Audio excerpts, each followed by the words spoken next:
Wake up with a tiny dragon in a sleepy mountain village. Something magical's about to happen. Watch those big green eyes pop wide open, he's sniffing something funny. Oh, here comes the sneeze.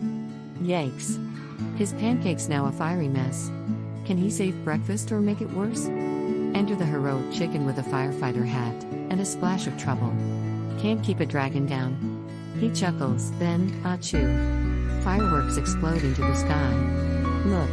The whole village cheers as sparks light up the clouds, it's a surprise festival. Even the chicken can't help but smile. Next time, maybe sneeze outside, okay? Sometimes, the messiest moments turn into the brightest memories. So sparkle on. Remember, even a fiery sneeze can light up your day, own that magic.